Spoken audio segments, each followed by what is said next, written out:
I see farmers markets as a destination, as a community gathering space. So that definitely resonates with me. But also through my work at NCAT, I've come to see farmers markets as essential businesses that help improve food access and combat food insecurity. Farmers markets are a key ingredient for connecting communities with locally grown foods, handmade products, and value-added goods. According to the Farmers Market Coalition, markets stimulate local economies, increase access to healthy food, support communities, promote sustainability, and preserve farmland. Based on recent USDA Census data, farmers markets generated $2.4 billion in sales for America's farmers. The National Center for Appropriate Technology has released a new study detailing the economic impact of farmers markets in Montana and has launched a new website to connect markets, farmers, and communities. In this episode of Voices from the Field, NCAT Communications Director Emily Ritter-Saunders speaks with Maura Henn, NCAT's Community Food System Specialist, about these new resources and unexpected ways farmers markets make a big impact. Let's listen. Hi, and welcome to this episode of Voices from the Field. I'm NCAT Communications Director Emily Ritter-Saunders, and I have the pleasure of welcoming NCAT Community Food System Specialist Maura Henn. Maura's work is focused on connecting Montana farmers market managers with tools and resources that they need to build these community gathering places. And thanks so much for being here today, Maura. Thanks for having me, Emily. So we're going to dive into all kinds of interesting stuff today. When I think of my own local farmers market, I'm thinking of all the fresh fruits and the veggies that I wait all winter long for and can only get one time of year. I think about how my local farmers market's a place where, the farmers and the makers and the artisans and the coffee shops and musicians gather to create this really beautiful community resource. And then I also think of farmers markets as a destination. And I wonder, how do you think of your local farmers market and its importance within creating community? I see farmers markets very similarly as a destination, as a community gathering space. So that definitely resonates with me. But also through my work at NCAT, I've come to see farmers markets as essential businesses that help improve food access and combat food insecurity. So through some of my work at NCAT, my local farmers market here is the Butte Farmers Market, and they are an authorized SNAP retailer, so SNAP Supplemental Nutrition Assistance Program, formerly known as food stamps. And they also participate in the Double SNAP Dollars program, which is a SNAP match program that is available to markets in Montana. And our Butte market sees very high redemption rates in both of those programs. And especially during the pandemic, we saw a real increase in people using SNAP benefits at the farmers market. And, that was so interesting to see and really heartening, because the markets are a place for people to have access to healthy and nutrient-dense food. And especially during a pandemic, it's so important that people are taking care of themselves and are eating nutritiously. So that's been definitely a shift from how I previously looked at farmers markets. And then I also see farmers markets as small business incubators for all types of vendors. They're really easy access points for up and coming producers, bakers, cottage food producers. It's a way that they can build loyal customer bases and maybe even eventually branch out into more mainstream markets, like a local grocery store. That makes so much sense to me, because what better way to sort of get feedback on your product than being, face to face with your customer, and they can tell you what they think of your logo or your packaging or whatever it is. And I can see that being so valuable on the vendor side. Oh, yeah, absolutely. Because you can make adjustments so much more quickly when you're getting that customer feedback from week to week. Yeah, it's a great point. Yeah, that's great. And I like this idea that you talk about, farmers markets really serving a need. Like, it's not just a nice thing, but there are, a lot of people around the country who are using farmers markets to get local foods and the importance that has filled in a lot of our communities. Mm-hmm. Yeah. So, maybe it seems a little obvious that farmers markets can help, directly connect producers with consumers and get that real-time feedback. I wonder what the lasting impact of that kind of connection can be, and what's the real impact of being able to sell locally, to sell to your neighbor. Mm-hmm. No, there are a lot of local impacts. So according to the USDA direct marketing farmers, so, folks who are at farmers markets or farm stands or even CSAs, community supported agriculture, those farmers experience lower rates of farm business failure or bankruptcy than growers who sell exclusively wholesale. And farmers who sell locally are more likely to keep farming. And it really stimulates the local economy. So also according to the USDA, growers who are selling locally create 13 full-time operator jobs or full-time farm operator jobs per $1 million in revenue that is earned. And those who do not sell locally only create 3. And then according to a USDA survey, approximately 78% of farmers markets directly selling to customers sold all of their directly marketed food within a 100-mile radius of the farm. So that to me means that those customers are, they're reaching those customers within a 100-mile radius. Those customers are investing their dollars into their local economy, and those farmers are like recirculating that, keeping it closer, that there's less gas that goes into shipping when we're buying and selling locally. It really builds up our local systems. And again, we saw that in the pandemic with food supply chains breaking down. And that was another reason why people who maybe weren't on SNAP went to farmers markets as well, because it's like they needed groceries and they were able to go to the market. So yeah, there's definitely an impact in selling locally. And I think too, just about the way I use farmers markets locally, you start to know your vendors and you start to know the farmers, and you go back to the same farm stand every year. You know who has the best whatever that you're looking for. And I'd imagine that has a lasting impact too, to sort of create those relationships with the farmer and the consumer. I definitely think so. I think that in a way, it creates kind of a feeling of ownership on the customer side, like a personal investment. I know I personally feel so personally happy when I see a vendor start at a farmer's market and then move into a brick and mortar store that's like more fully supporting our community. I've seen that happen here in Butte. I've seen it happen in other cities I've lived in with farmers markets. And it makes a person feel like you personally had an impact in that expansion, which I don't know. I find that to feel really good. Yeah, you have a stake in having their business succeed because you want to keep buying their product. You don't want to see them go away. Mm-hmm. So MCAT recently partnered with the University of Montana's Bureau of Business and Economic Research to better understand the impacts of farmers markets here in Montana. And earlier, you shared with all of our listeners some of the national impacts and things we know to be true through USDA. I'm curious what you learned from the University of Montana's study and sort of what surprised you about those results.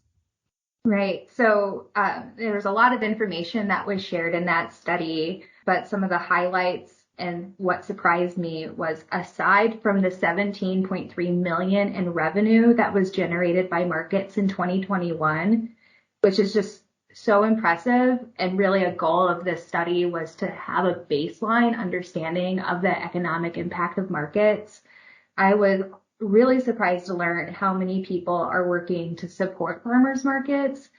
In 2021, 4,900 people work to produce and sell the goods and services offered on a typical market day. So that is anybody who worked. That's paid and unpaid. So that may be, family members of a vendor who are helping to get to market who don't necessarily receive income. But that's also, maybe you have farm help on your farm, and they don't necessarily go to market, but they help you pack things to get there.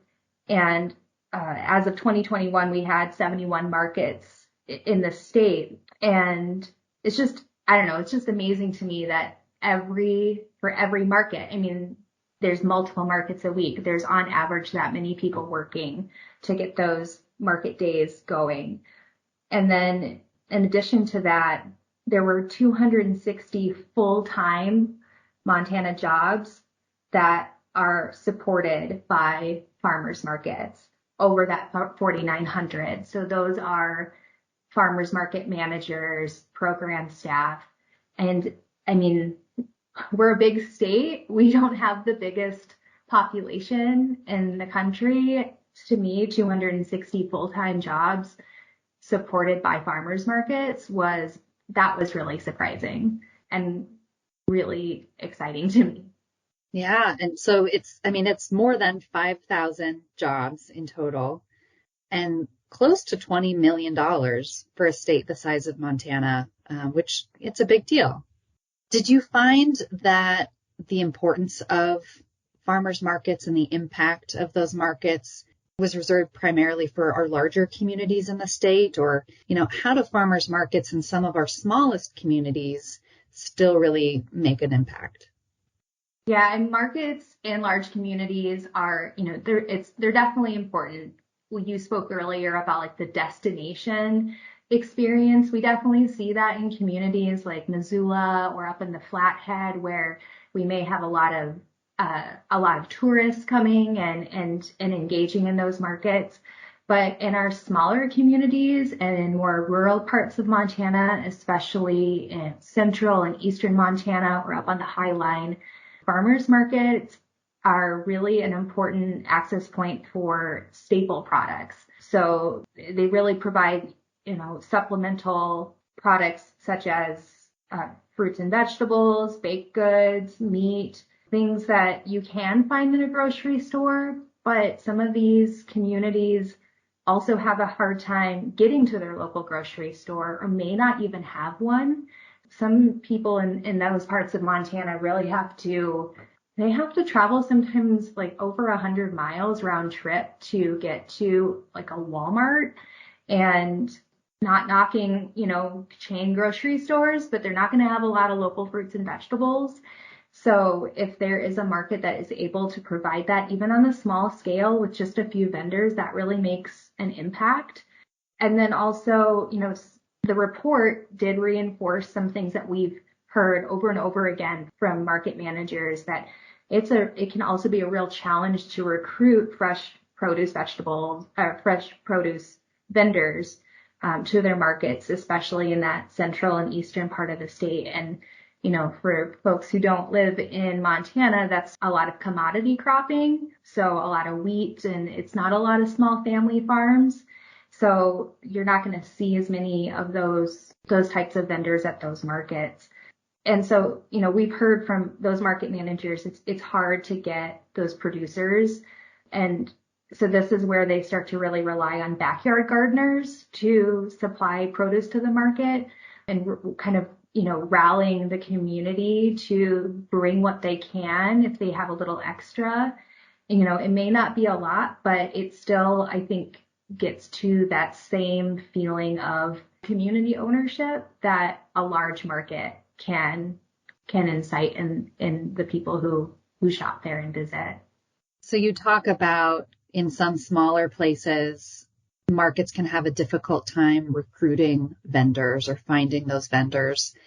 I'm wondering, if I am a farmer or an artisan in my community who just never has had a table at a farmer's market, how do I engage with my local market? And maybe what are the first few things I should do as a vendor to become engaged in my market?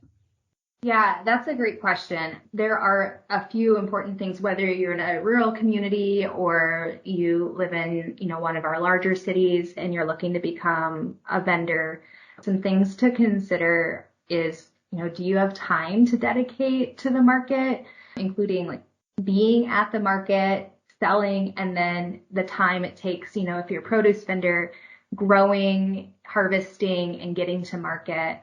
If you're not a produce vendor, will you have time to do the production of whatever it is that you want to sell and still be at the market? And this is especially important for produce and fruits and vegetables, but will you have enough product to last the season or the season that the market is open? I was a market manager back in the day, and it can be really challenging to have some vendors commit and then not show up. And that, you want to have that consistency for your customers, and, things happen, but being really honest with yourself and honest with your market manager, what you can commit to. Some products are seasonal. So if you're maybe an apple vendor and you're not going to be coming until a little bit later in the season, have that expectation managed with the market manager so that they know when you're coming. And then there's also just the investment and costs that are associated with becoming a vendor at a market. So, there are the vendor fees that may apply at selling at the market, the materials that you need to set up, like tables and canopies and signage, and maybe even liability insurance, but also the materials you need to sell the product. If it's, clamshells for berries or jars for jams, and just having that factored in, and then really considering, what you need to charge for your product so that you are, at least making, you're hitting your baseline and not in the red so that you can continue to grow. I think those are important things. And then, as far as how to become a vendor at a market, I think just going to a local market and finding the person who's organizing and asking them, what are the requirements? Do you have an application that I can take home and look at? What are the rules to be a vendor? And it's just a really good excuse during market season to go and visit the market, have a conversation to learn, there may be specific requirements of that market or even that city or community that are required for certain types of vendors. Learn how to harvest the sun twice with practical information at NCAT's AgriSolar Clearinghouse. Get access to more than 400 peer-reviewed articles, the latest in AgriSolar news, and connect with farmers and solar developers who are working together to make the most out of our shared resources. We'll see you at agrisolarclearinghouse.org. Are there certain types of goods or products that people really seek out at their local farmers market, and things that maybe a vendor would consider that sell particularly well in a certain place or at a certain time of year, things to think about on the consumer side? That's a really interesting question. I think, the first thing that comes to my mind is people really are looking for fresh seasonal produce. And so I think that, if you're calling yourself a farmer's market, people are going to want to see some of that. But I really think it depends on the market and the customer about what are people really looking for. We talked earlier about finding a vendor that, you really care about, you want to invest in. So I think what people, in my opinion, what people are really looking for, aside from those actual items, is that connection and the story behind the product. But there's definitely things that vendors can do to, make their products a little more accessible, making sure that pricing is really obvious, because markets can be busy spaces, so it can be difficult to ask questions. And some customers may not feel comfortable asking questions, so they want to know what a price is right off the bat. And then especially, since the pandemic too, even having some things prepackaged, I think can be more appealing to folks, rather than having a big thing of greens or spring mix that you weigh out, having those individual bags that people can just, grab a half a pound bag or grab two if they're needing, a full pound. And that just makes it a little simpler. It does add time on the vendor's end of having to have that all ready to go before market starts. But those are some things I think can make your products more appealing to customers. That's helpful. And my guess is you're going to find a lot of this kind of information on NCAT's new website. So Mara's been working away at developing a new website specifically for Montana farmers market managers and vendors. It's farmersmarketmt.com. And what do you think this resource will really provide to both farmers and market managers and vendors? How do you think it'll help strengthen markets here in Montana? Well, we really wanted this site to be a sort of a one-stop shop for all things farmers markets in Montana. So for those who are looking to start a market in their community, to more established markets looking to expand community partnerships, or to start food access programs like SNAP and Double SNAP dollars, we have resources for all sorts of those things on the website.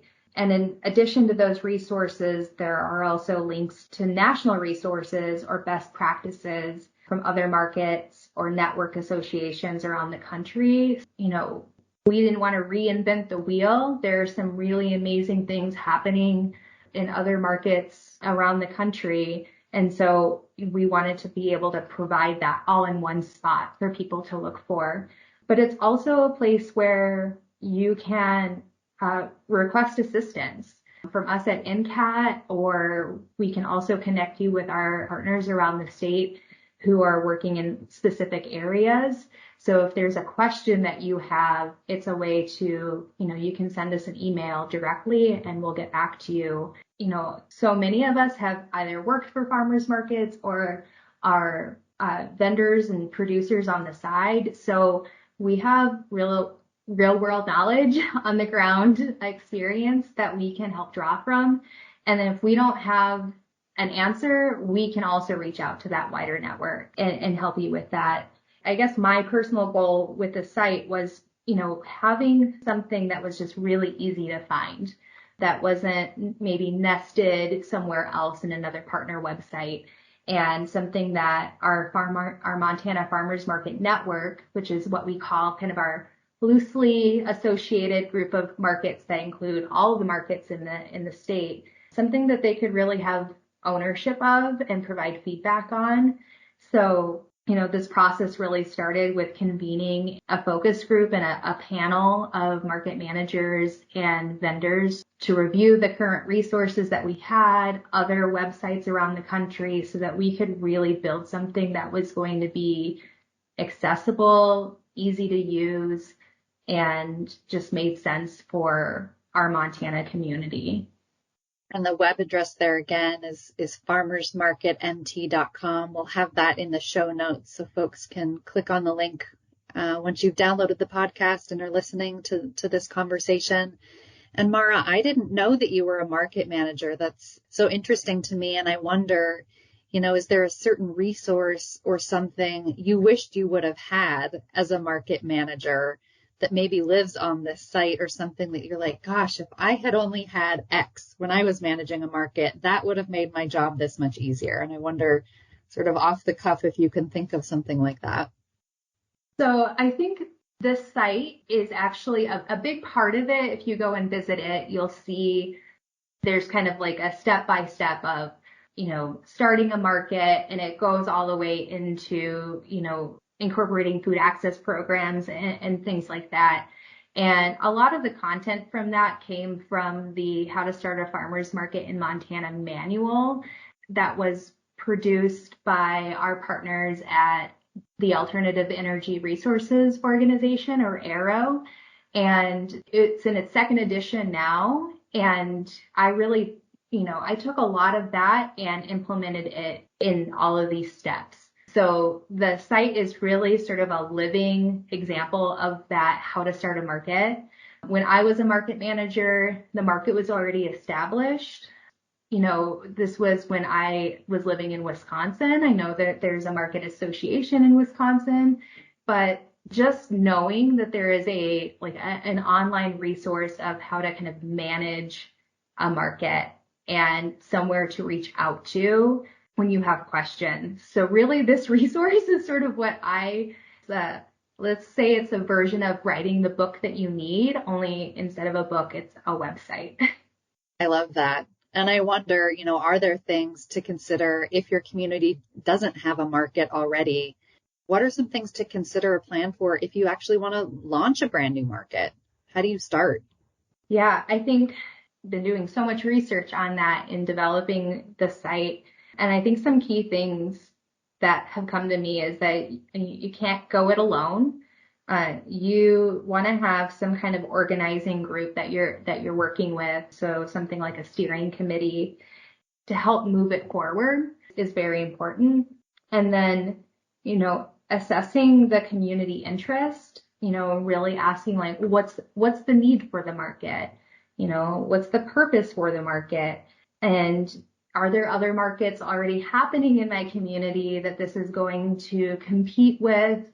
Sometimes competition is a good thing, but you also don't want to set yourself up for failure if you're trying to start a market on the same day as another really important, another highly visited market. And then also considering if there are potential vendors and producers who would be interested and willing to show up. And I think a really big part is you have to connect with your local government to see what are the requirements for starting a market in your city. It is vastly different city to city. Maybe your market is considered a special event, and so you have to have some kind of special event permit, and there's a cost associated with that. You definitely don't want to start a market and have somebody from your health department say, you're in violation of something. It's really important to work closely with your county and local officials. And then also considering how the market's going to run. Volunteers are really wonderful and often how a lot of markets start, but that can be a lot to manage. Burnout is real. And so over time, as your market builds in capacity, I really recommend looking at how to hire and fundraise for at least a part-time market manager. And I think something I've learned through managing markets is it's okay to start small and grow over time. It's a way to manage expectations for your community, for your vendors. It's a lot easier to add than take away. And, it's okay to just go start small. And then you can also really see that baseline and your growth over time, which can be really exciting. I love that. And I can't help but think of my 3-year-old at home who always tells me one step at a time. And I think that's excellent advice in many different applications. It's very wise for a 3-year-old. Yeah. So Mara, I have to ask, it's peak farmers market season here in Montana and a lot of places around the country. What is that one item that you will stand in line for, rain or shine, that you have to get at least once a year at the market? I think without a doubt, it's tomatoes.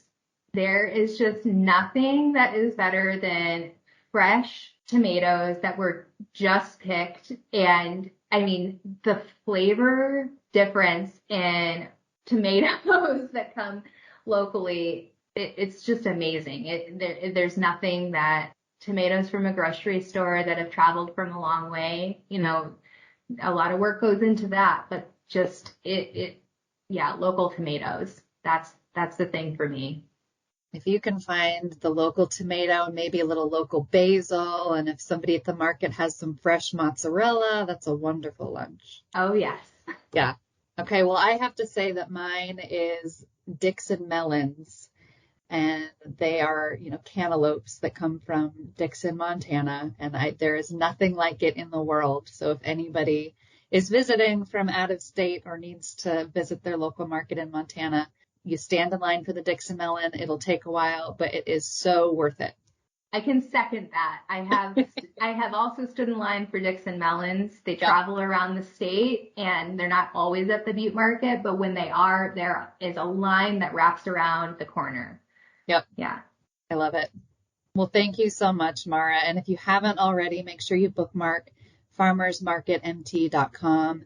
It's where you're going to find all kinds of practical tools for running a farmer's market or selling at one here in Montana, or even finding, practical tools in there in other parts of the country. And Mara, thanks so much for joining us on this episode of Voices from the Field. Thanks, Emily. That's it for this episode. Thanks for listening. Additional information about this episode and related resources can be found at attra.incat.org. Don't miss an episode. Subscribe to Voices from the Field wherever you get your podcasts. I'm your host, Rich Myers. ATTRA, Voices from the Field, is produced by the National Center for Appropriate Technology, headquartered in Butte, Montana. It's supported by the USDA Rural Business Cooperative Service as part of NCAT's ATTRA Sustainable Agriculture program. Any opinions, findings, conclusions, or recommendations expressed in this recording are those of the participants and do not necessarily reflect the views of the USDA or NCAT. We'll catch you again next week, and until then, keep on farming.